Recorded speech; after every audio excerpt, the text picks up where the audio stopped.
사도행전 19장 21절에 보면은 이 일이 있은 후에 바울이 마게도냐와 아가야를 거쳐 예루살렘에 가기로 작정하여 이르되 내가 거기 갔다가 후에 로마도 보아야 하리라 하고 그랬습니다. 그리고 로마서 1장 10절로 11절에 보면 어떻게 하든지 이제 하나님의 뜻 안에서 너에게로 나갈 좋은 길 얻기를 구하노라. 내가 너희 보기를 간절히 원하는 것은 어떤 신령한 은사를 너희에게 나누어 주어 너희를 견고하게 하려 함이니 그랬습니다. 로마서 1장 13절에는 형제들아 내가 여러 번 너희에게 가고자 한 것을 너희가 모르기를 원하지 아니하노니 그랬습니다. 끝에 보면 지금까지 길이 막혔도다 그럽니다. 15절 말씀에는 그러므로 나는 할 수 있는 대로 로마에 있는 너희에게도 복음 전하기를 원하노라 그럽니다. 로마서 15장 22절로 24절에는 그러므로 또한 내가 너에게 가려 하던 그것이 여러 번 막혔더니 이제는 이 지방에서 일할 곳이 없고 또 여러 해 전부터 언제든지 스바나로 갈 때 너희에게 가기를 바라고 있었으니 이는 지나가는 길에 너희를 보고 먼저 너희와 사귐으로 얼마간 기쁨을 가진 후에 너희가 그리로 보내주기를 바람이라 그럽니다. 28절에는 그러므로 내가 이 일을 마치고 이 열매를 그들에게 확증한 후에 너희에게 들렀다가 스바나로 가리라. 이 말씀이 무슨 말인가 하면은 바울 사도가 로마에 가기를 간절히 원하고 있다는 사실을 우리에게 들려주는 내용입니다. 간절한 바울 사도의 소원이 이루어졌습니다. 세상이나 사람들은 도저히 이해할 수 없는 방법으로 하나님께서는 응답하셨다는 말씀이죠. 오늘 저에게는 응답 46번째 죄수의 신분으로 제목을 잡은 겁니다. 하나님께서 응답을 해주셨는데 세상의 방법, 사람이 이해할 수 없는 방법으로 응답을 해주셨다는 거죠. 바울 사도는 로마에 가서 복음을 전하기를 간절히 소원했습니다. 그런데 이 바울 사도는 자유롭게 다닐 수 있는 그런 몸이 아니라 죄수의 몸으로 죄수의 신분을 가지고 로마에 들어가게 되었다는 거죠. 이게 하나님의 기이하신 응답입니다. 사람은 이해할 수 없고 세상에서는 도저히 납득할 수 없는 그런 응답이란 것이죠. 믿음이 없는 사람들은 원망할 수밖에 없는, 의심하고 원망할 수밖에 없는 그런 응답인 겁니다. 이것도 응답인가? 사도행전 23장 11절에 그날 밤에 주께서 바울 곁에 서서 이르시되 담대하라. 내가 예루살렘에서 나의 이 일을 증언한 것 같이 로마에서도 증언하여 하리라. 하나님께서 언제 응답하셨는가? 예루살렘에서 잡힌 후에 이제까지 그렇게 가고자 해도 갈 수 없었던 그 로마로 가는 길이 막혔던 그 일이 갑자기 주님께서 말씀합니다. 로마에서도 증언하여리라. 사도행전 27장 24절에는 바울아 두려워하지 말라. 내가 가이사 앞에 서야 하겠고 또 하나님께서 너와 함께 항해하는 자를 다 내게 주셨다 하였으며, 죄수의 몸으로 압송되는 중에 태풍을 만나 구원의 연망마저 사라진 그때에 주님께서는 말씀합니다. 두려워하지 말라. 내가 가이사 앞에 설 것이다. 즉 로마에 들어갈 것이라는 거죠. 구원의 여망까지 다 사라지고 배에 있는 모든 기구까지, 모든 화물까지 다 버리고 난 다음에 그냥 파도에 끌리는 대로, 풍랑이 치는 대로 이리저리 끌려다니는 절망적인 상황에 하나님께서는 응답하신 거죠. 가이사 앞에 설 것이다. 그 약속하신 말씀대로 이제 이루어졌습니다. 14절에 거기서 형제들을 만나 그들의 청함을 받아 이레를 함께 머무니라. 그래서 우리는 이와 같이 로마에 가니라. 그래서 우리는 이와 같이 로마로 가니라. 희한하지 않습니까? 이와 같이 우리는 이와 같이 로마로 가니라. 이제 로마에 갔습니다. 바울은 죄수의 신분으로 로마에 갔습니다. 로마에서 복음을 전하기를 간절히 원한 바울 사도에게 자유롭게 복음을 전할 수 없는 죄수의 몸으로 로마에 도착하게 하셨습니다. 이해가 불가합니다. 주님께서 분명히 로마에서도 정언하여야 하리라 말씀하셨는데,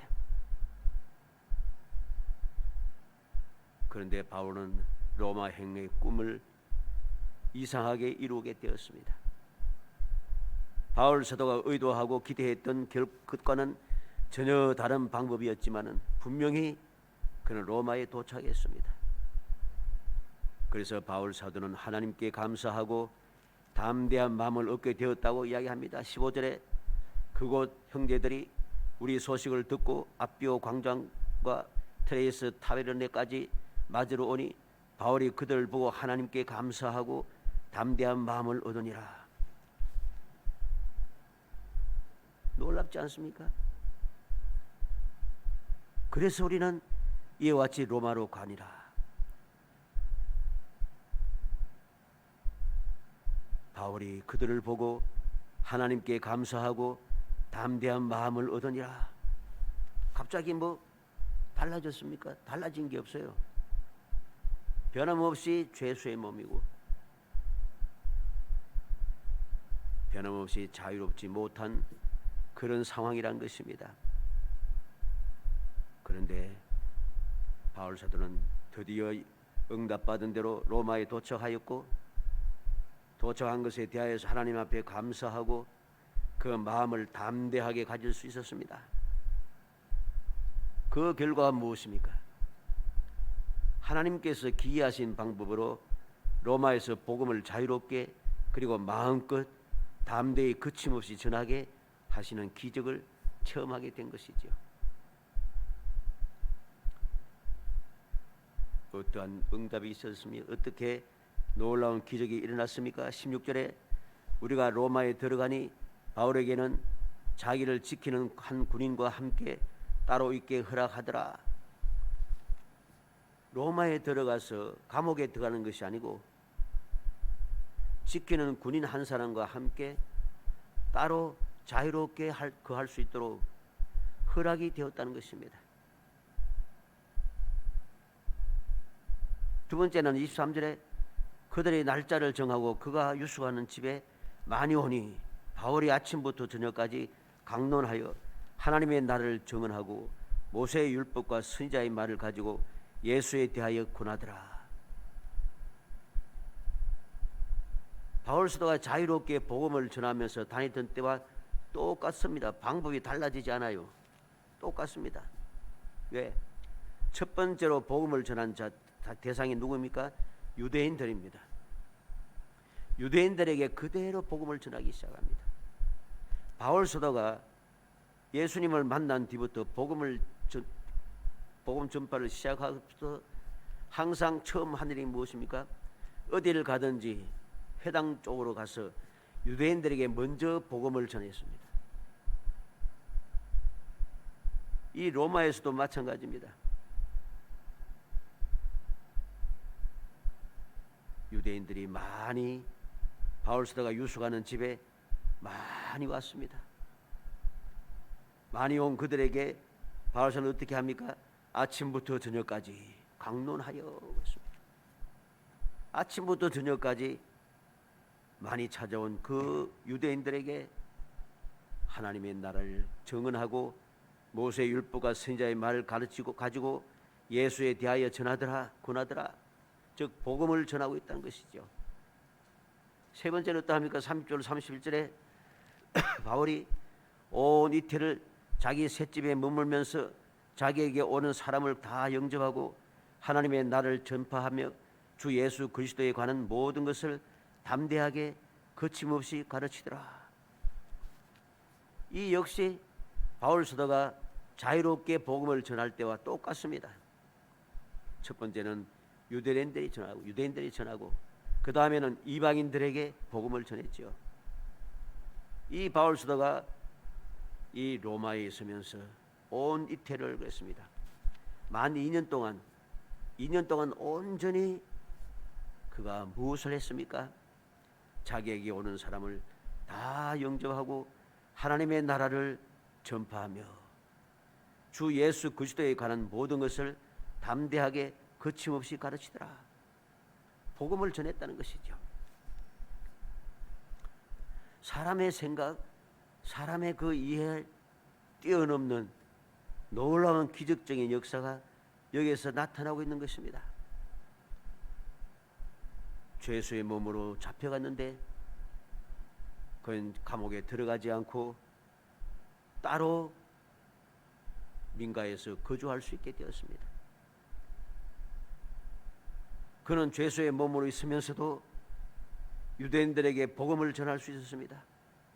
그는 죄수의 몸으로 있으면서도 2년 동안을 모든 사람들에게 예수 그리스도에 대한 모든 것을 담대하고 거침없이 가르칠 수 있도록 한나라를 전파할 수 있도록 놀라운 은혜가 주어졌습니다. 이것은 너무나도 놀라운 기적입니다. 사람들은 이야기합니다. 사람들은 이야기하면서 로마의 법에 대해서 이야기하고 로마 당시의 풍습과 관습에 대해서 이야기하고 막 이야기가 많습니다. 설명도 많고 복잡합니다. 그때는 로마는 그랬다. 법이 그랬다. 상황이 그랬다. 그것은 인간적인 생각이고 세상적인 생각입니다. 하나님의 은혜를 망각하고 하나님께서 베푸신 은혜를 헛되이 받는 어리석고 괴악한 자들의 말에 지나지 않는 것이죠. 얼마나 많은 사람들이 그런 소리를 합니까? 이건 뭐 당연한 거다. 그때 법이 그랬던 걸 이래 하니까 이 말씀을 아무리 읽어도 은혜가 안 되는 거죠. 그래서 여러 가지 이와 똑같은 상황에 처하고 이러한 환경에 처하면서 그렇게 살아가도 믿음이 생기지 않고 감사가 되지 않고 원망과 불평만 일삼기 시작하는 것이죠. 왜? 이 말씀을 통해서 교훈을 받지 못합니다. 당시의 풍습이 그래서 상황이 그런 거야. 그리고 오늘날도 이와 같은 일을 당하면서 어쩔 수가 없어. 어쩌라고? 그렇게 자꾸만 이야기합니다. 그러면서 원망을 한다는 것입니다. 이것은 올바른 믿음의 자세가 아닌 것입니다. 이러한 사람은 믿음의 사람이 될 수가 없습니다. 이러한 사람은 평생을 살아도 하나님의 은혜를 깨닫지 못합니다. 하나님 베푸신 은혜에 감사할 줄을 모릅니다. 하나님께 약속하신 그 귀한 은혜를 끊임없이 누리거나 후손들에게 이어받게 할 수가 없습니다.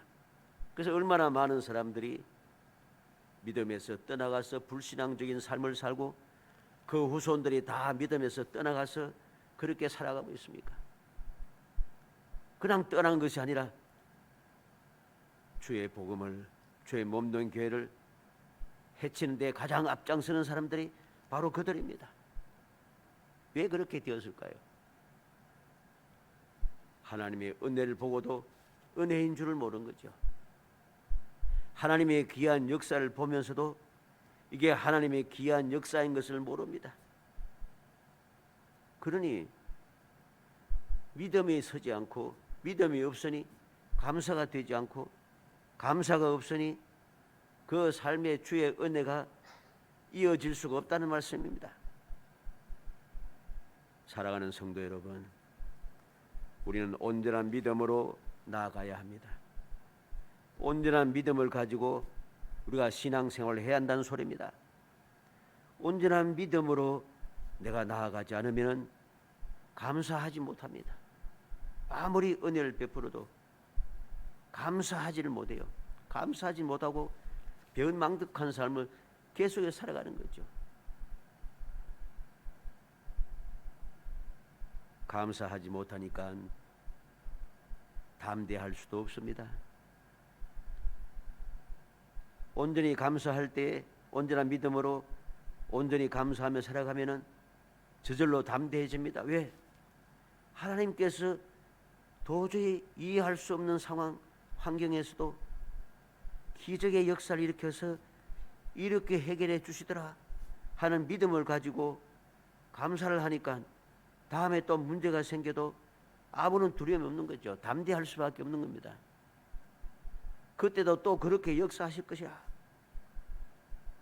우리가 너무나도 잘 알듯이 바울서도의 고백을 우리는 기억해야 됩니다.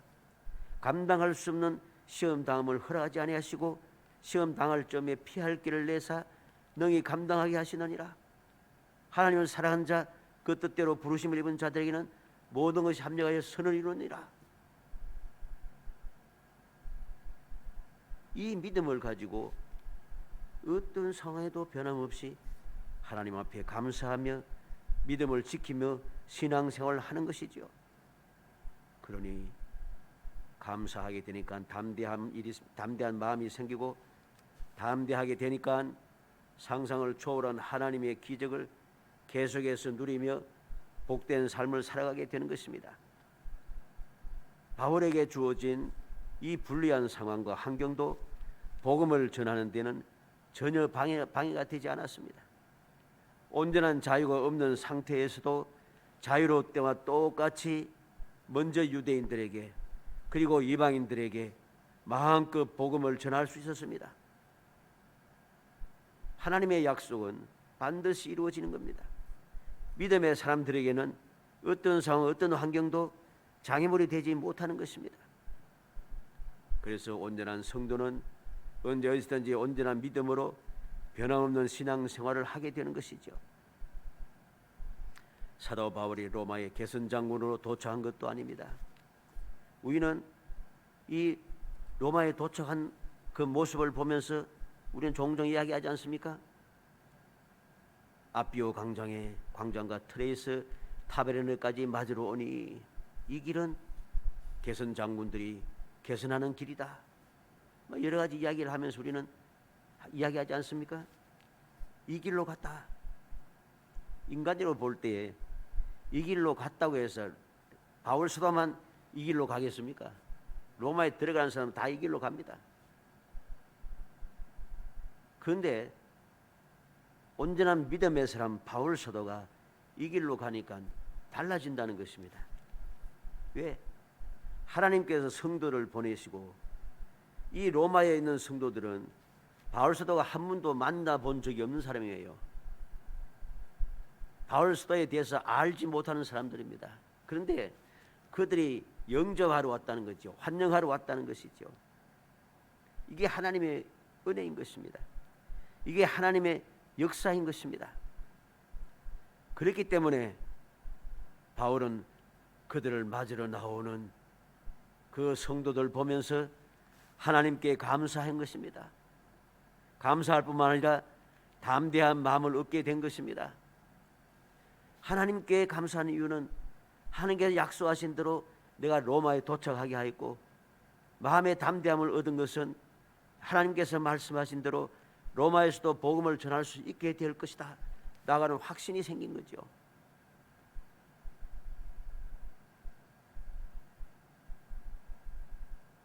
바울 사도는 개선 장군으로 도착한 것이 아니지만 죄수의 몸으로 끌려왔지만은 그렇다고 신세 타령, 팔자 타령하면서 원망하지 않았습니다. 오히려 원하던 로마에 안전하게 도착하게 하신 하나님께 감사하였고 복음을 전할 것이라고 하는 확신을 가지고 마음을 담대하게 가지게 되었습니다.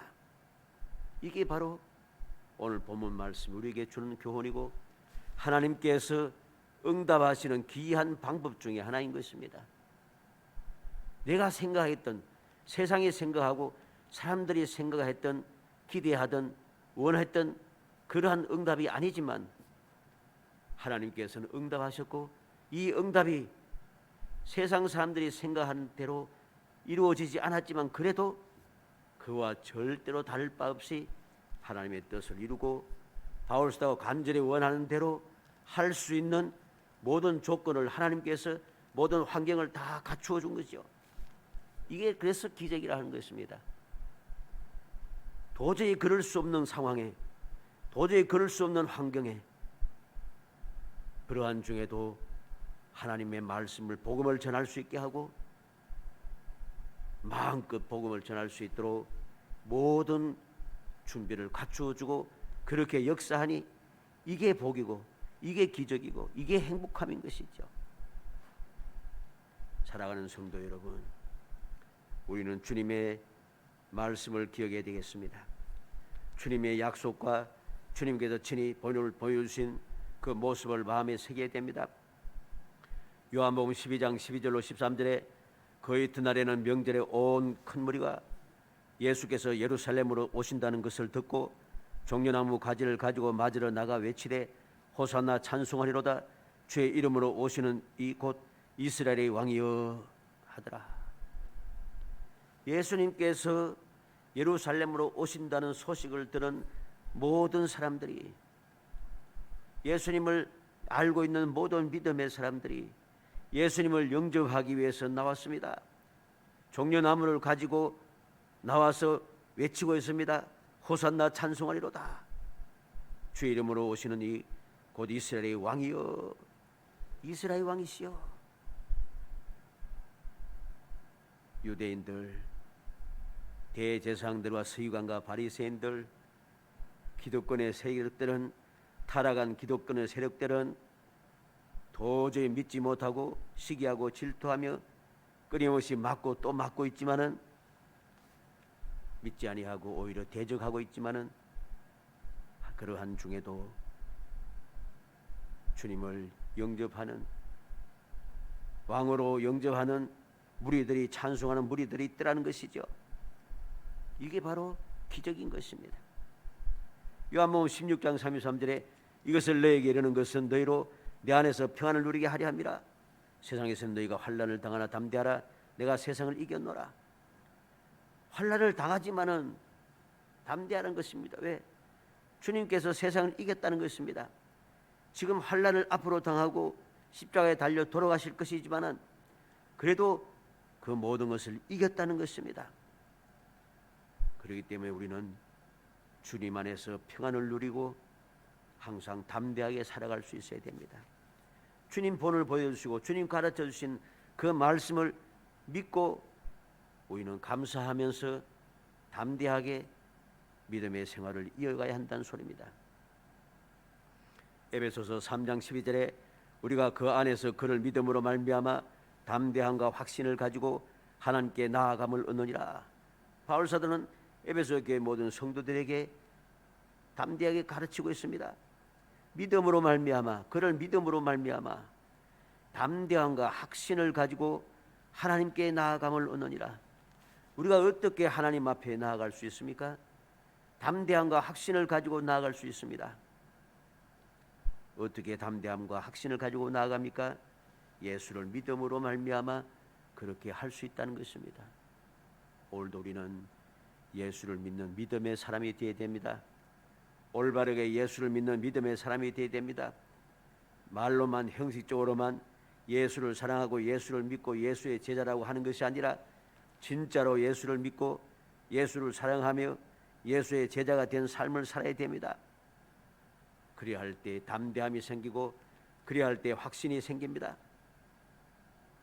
그래서 우리는 항상 감사하며 하나님 앞에 나아갈 수 있게 되는 것이죠. 히브리서 10장 35절로 36절에 그러므로 너희 담대함을 버리지 말라. 이것이 큰 상을 얻게 하느니라.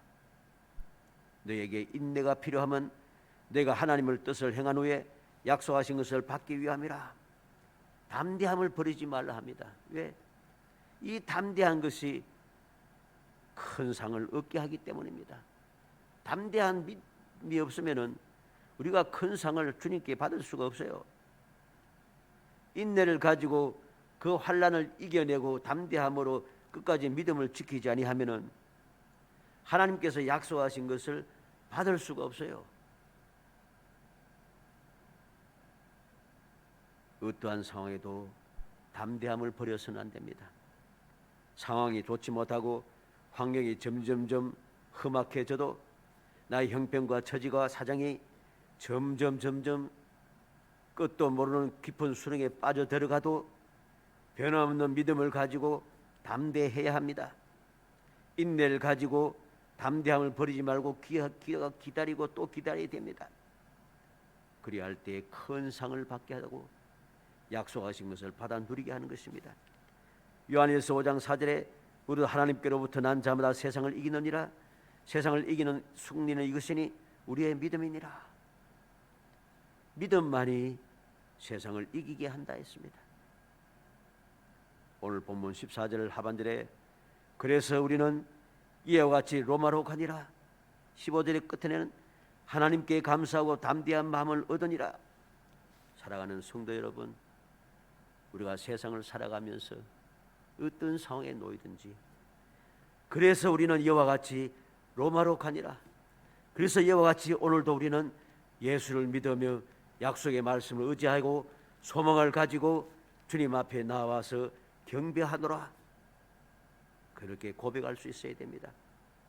그리고 어떤 상황에 놓여도 어떤 환경, 어떤 험악한 일을 당해도 하나님께 감사하고 담대한 마음을 얻으니라.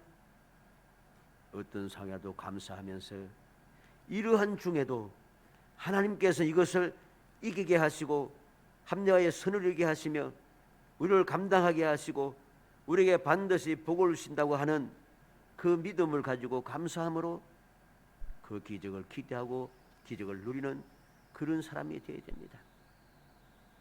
의심하지 말고 원망하지 말고 굳건하게 믿음의 생활을 해야 합니다.